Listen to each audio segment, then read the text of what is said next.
सनातन संस्कृति में हर व्यक्ति को शादी के बाद संतान प्राप्ति की इच्छा होती है। कुल को चलाने के लिए ज़रूरत होती है।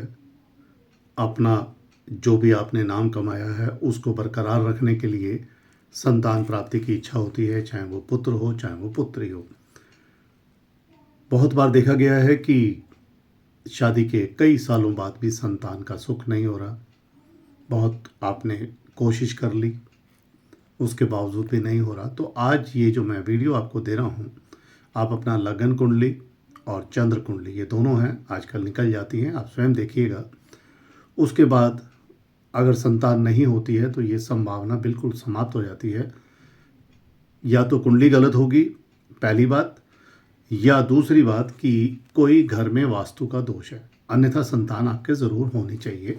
इसलिए मैं आपको ये कहूँगा कि ये मेरा वीडियो पूरा देखिएगा, आपको काफ़ी उत्तम जानकारी मिलेगी। और चैनल को सब्सक्राइब करने का एक निवेदन ज़रूर करूँगा, प्लीज़ चैनल को सब्सक्राइब कर लीजिए। कुंडली में चेक करिए, 5वां भाव संतान का होता है, कंपटीशन का होता है, पढ़ाई का होता है, लेकिन मुख्य रूप से इसको संतान बोलते हैं। पंचम भाव यानी पंचम भाव में जो भी ग्रह बैठा होता है, जो भी नंबर लिखा होता है, वहाँ पर ग्रह नहीं देखा जाता, नंबर देखा जाता है। मान लीजिए 1 नंबर है तो आपका पंचमेश मंगल हो गया।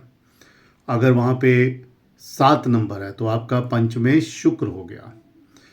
लगन में पंचम में देखें, पंचम का जो स्वामी है 7वें भाव में अगर चला गया तो, या लगन में चला गया तो संतान का सुख ज़रूर होगा, ये मुख्य बात। और उच्च राशि में चला गया तो और अच्छा। पंचम पर यानी जो 5th भाव का जो पंचम है हमारा भाव, यहाँ पर चंद्रमा की पूर्ण दृष्टि होनी चाहिए, यानी चंद्रमा की 7वीं दृष्टि हो। तो मंगल की 4, 7, 8 दृष्टियाँ होती हैं, चौथी, 7वीं, 8वीं। ये अगर पूर्ण दृष्टि पड़ रही है तो अति उत्तम योग बनता है संतान होने का।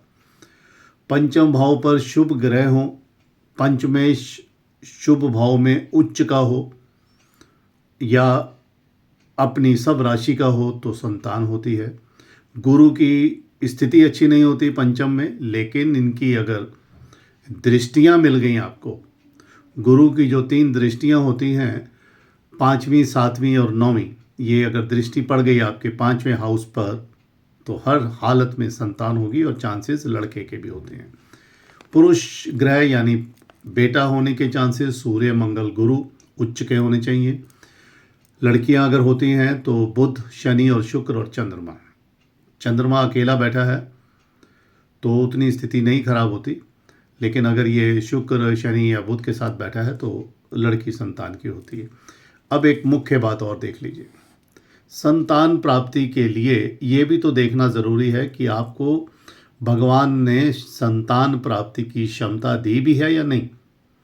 पंचम भाव में पंचमेश अगर बैठा है तो बहुत बड़ी इच्छा बन गई। लगन का स्वामी लग्नेश लगन में बैठा है तो मान लीजिए। 9th हाउस का स्वामी, भाग्य का स्वामी भाग्य में बैठा है तो भी बहुत अच्छा है। और 11वें भाव का स्वामी अगर 11वें भाव में बैठा है तो मान लीजिए कुंडली बहुत पावरफुल हो गई, संतान प्राप्ति, सुखों की क्षमता बढ़ गई।